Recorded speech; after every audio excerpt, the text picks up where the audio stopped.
It started as a diversion to pass the time on the beach just over a century ago. Little did anyone know at the time, but this variation of the sport known as volleyball, played on that leisurely day, would grow into a national and international phenomenon. Join us as we follow the evolution of the game from its humble beginnings on the sands of Waikiki to how it's currently become the fastest growing collegiate sport. 100 years of beach volleyball, next on OC 16.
The genesis of beach volleyball began on the beach at Waikiki, under the unlikeliest circumstances, by an unlikely person.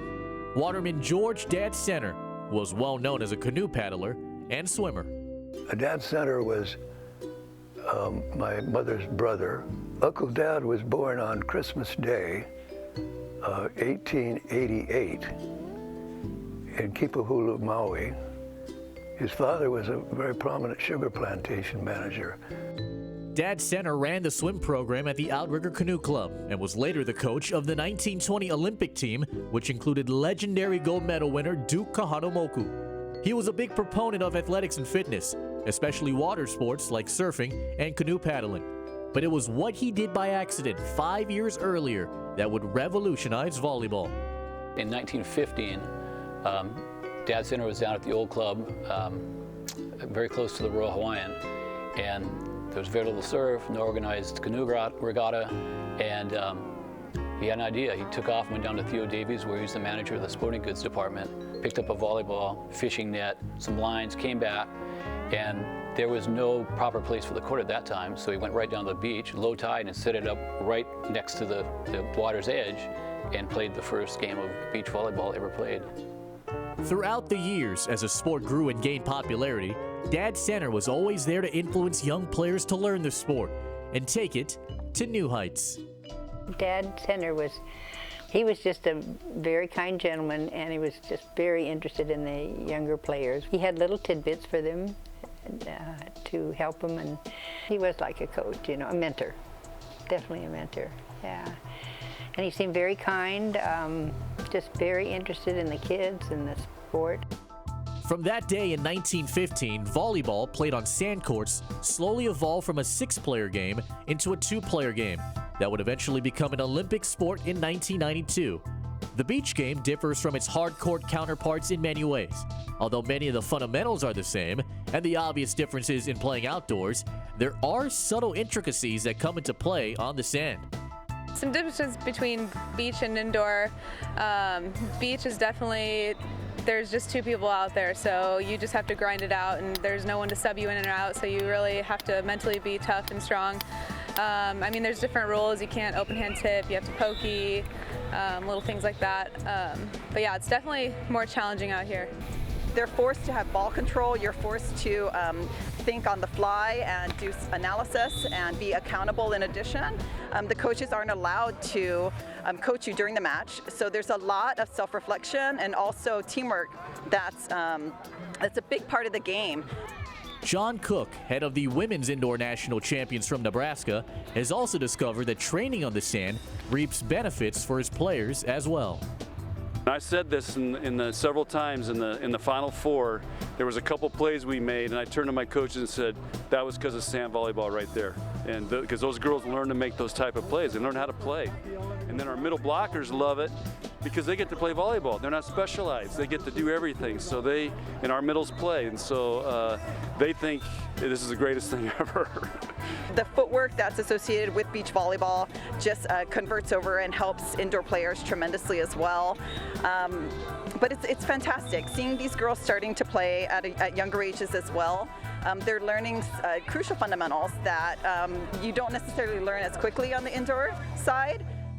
Next, the stories of 3 Hawaii players whose lives have been shaped by the sport. Coming up as 100 years of beach volleyball continues. Aloha, I'm Mark Benson, president of Honolulu Ford. It's Sunday, and all of our employees are home enjoying the day with their families. In fact, we've been closed every Sunday for the past year. And thanks to you, Hawaii, you've made us the largest American car dealership in the entire state. We value your family and would like to make you part of our ohana. We're grateful to be your Ford dealer of choice. Mahalo. Over time, more athletes gravitated towards the sport of beach volleyball. One of the early Hawaii players to gain notoriety was Tom "Daddy" Hain. Hain made his mark on the national indoor scene as a member of the U.S. national team and was the captain of the 1968 Olympic team. However, it was on the beach courts of the Outrigger Canoe Club where Daddy was revered as Hawaii's king of volleyball. He was just kind of the hero to the little kids. He played with the little kids too on the baby court, which was nice. He was an ardent volleyball player and he loved every part of the game, and volleyball was good to him and he was good to volleyball. Tom "Daddy" Hain was inducted into the Volleyball Hall of Fame in 1991 after leaving an indelible imprint on the sport. One of the many youngsters influenced by his on-the-court exploits was Jay Anderson, the nephew of George "Dad" Center.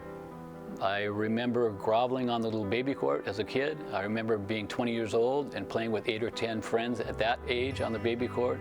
He taught us tennis, proper sport, and Olympic sport. He had been very competitive. He had big dreams for all of us. I found volleyball and surfing down here at the Outrigger and was thrilled with both of them. And I remember going home and my dad asked me, are you gonna be, what about tennis? And I said, Dad, I quit tennis. I'm gonna play volleyball.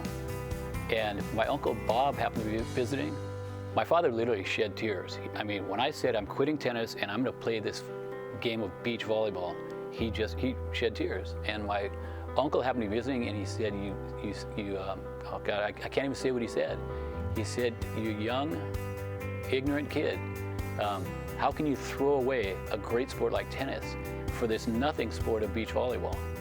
And thank God I did, because I got a college scholarship out of it and a great adventure in Europe. And now my father even thinks it was a good idea. Anderson parlayed those skills he learned on the beach into a college scholarship at Pepperdine, and later, a professional career in Europe. The family ties to Dad Center and the sport continued to this day. Anderson's daughter, Claire Marie, is a member of the University of Hawaii beach volleyball team, playing the pastime that her granduncle began. Leah Young grew up playing volleyball on the beach in Waikiki. She went on to play the indoor game collegiately at Santa Clara, but the beach game opened up the doors to a career on the AVP Tour. I grew up on the beach in Waikiki at Outrigger Canoe Club, but most of my beach volleyball experience was playing pickup games during the summer in the Kanawahine match, things like that. I actually stumbled upon beach volleyball by happenstance. I actually got an offer to play professionally overseas, and that ended up falling through. And I ran into Dave Shoji one day at Outrigger, and he suggested that I play the beach game. And I didn't know that much about it, in all honesty, but it actually saved me, because one of my first matches was against Carolyn Kirby, and I'm embarrassed to say that I didn't know who she was, which was really good for me, because Janice Hare and I actually won that first match.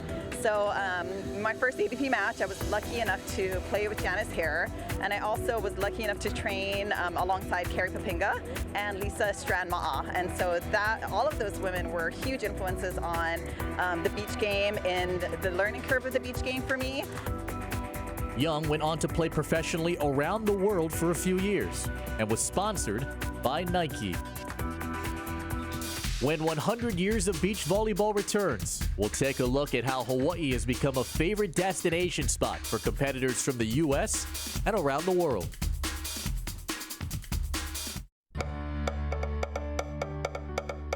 The Queens Medical Center West Oahu is proud to offer an expanded emergency room, diabetes care, imaging services, cardiology, women's health care, and specialty clinics. We are committed to the highest quality care with aloha for a healthier community. The Queens Medical Center West Oahu, Hawaii's healthcare leader. With the sport of beach volleyball beginning on the beach at Waikiki, it only makes sense that Hawaii has become a favorite competition destination for players from the United States and around the world. Athletes look forward to the reward to play at a high level while spending time on the sand here. Stein Metzger grew up on the courts at Waikiki and enjoys bringing his UCLA players to the 808. Being a local boy and born here, I always look for an excuse to come home and raid my parents' fridge. So it's a no-brainer for us to come here, and I know that athletes, one thing that's special about playing beach volleyball is we always go to vacation beaches. Like, we go to beaches. What's better than that? And coming to Hawaii is the top, right? Hawaii is awesome.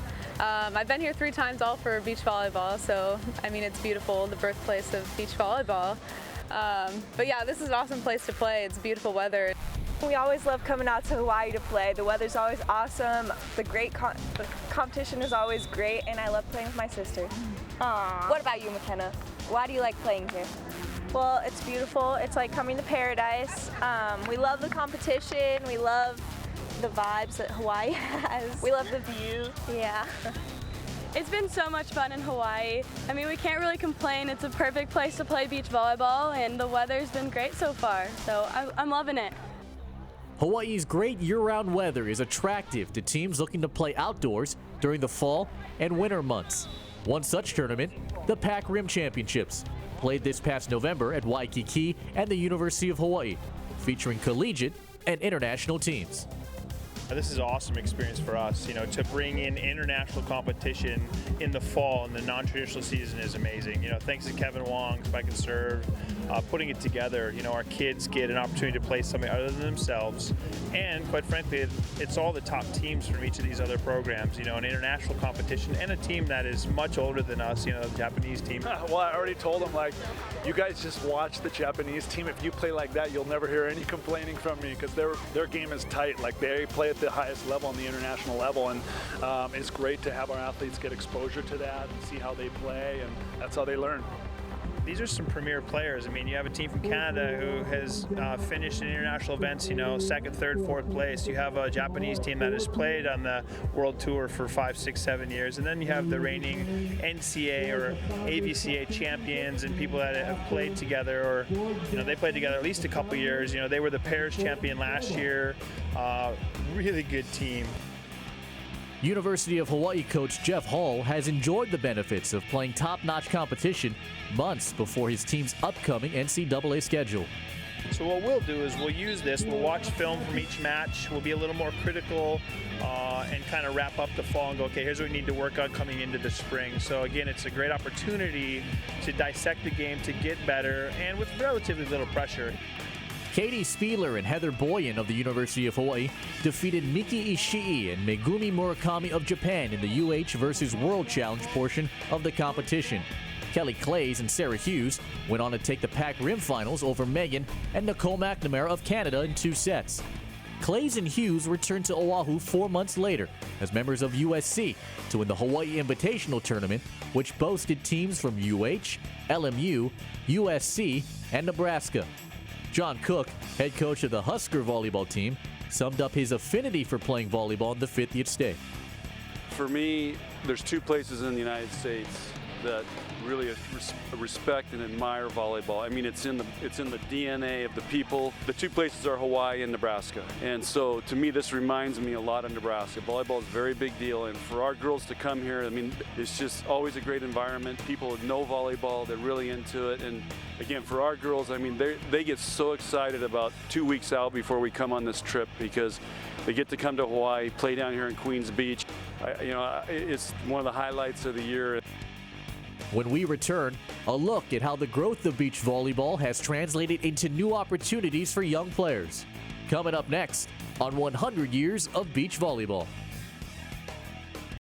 My grandfather started working for Metagold back in 1923.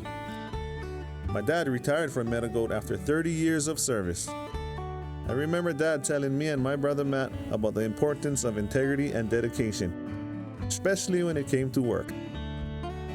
He believed that's what makes a person stronger. I guess you could say that had a big influence on me. I'm Frank Gaspar Jr., and this is Metagold and me. 3 generations and counting. Over the last decade, the sport of beach volleyball has grown into a full-fledged competitive sport, something USC coach Anna Collier has witnessed firsthand. It's crazy. My first year, which was the first season, which was 2012, there were 17 teams. This spring, 2016, it's going to be the first year where it's NCAA. We have 65 teams. We have more than men's indoor, men's water polo, a lot of established NCAA sports. And I really, truly believe that it's going to continue to grow. 4 years, 17 to 65, and then 75, 85, and I believe indoor has close to, I want to say 300. I think we're going to be getting right there within the next 10 years.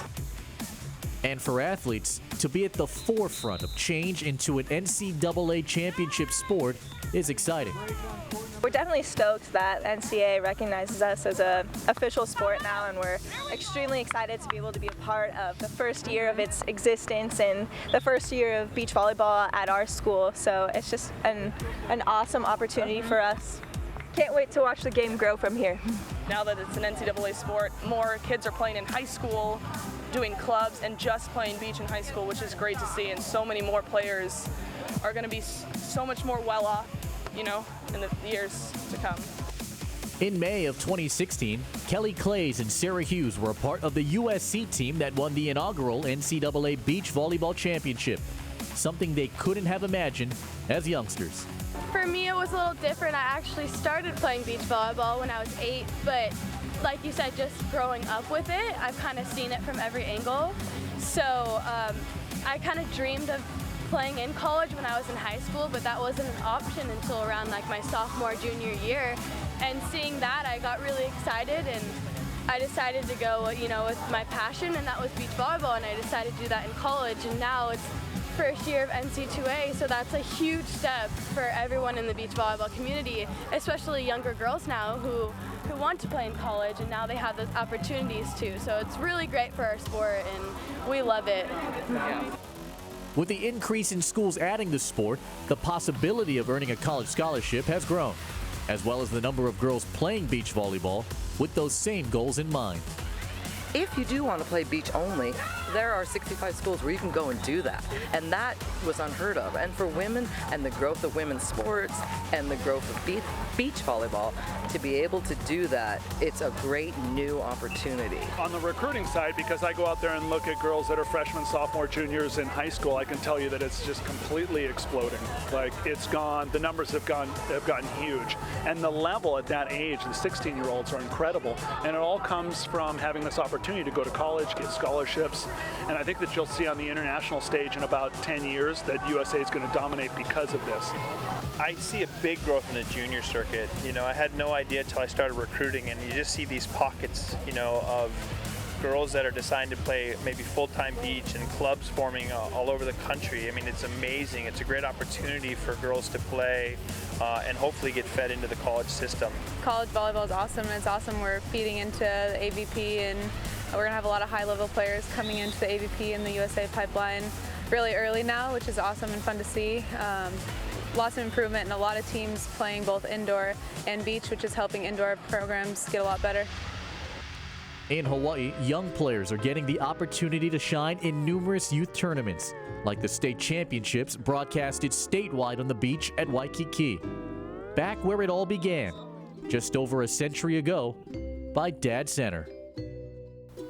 When you think about the early days with a no surf and fishnet and a volleyball, to see it grow to be a top NCAA competition with all the big universities participating is very good. You know, the game started at the Outrigger Canoe Club, and it's kind of magnificent that it's in this current location with the 3 courts up there, that it's been the training ground for just hundreds of kids. And I would guess that per capita, there's not another place in the country or possibly the world that's put out so many kids that ended up getting college scholarships, playing pro, going to the Olympics, both sand and indoors. Pretty remarkable. I'm not sure what that magic is, but it's pretty cool that it started here and continues to this day.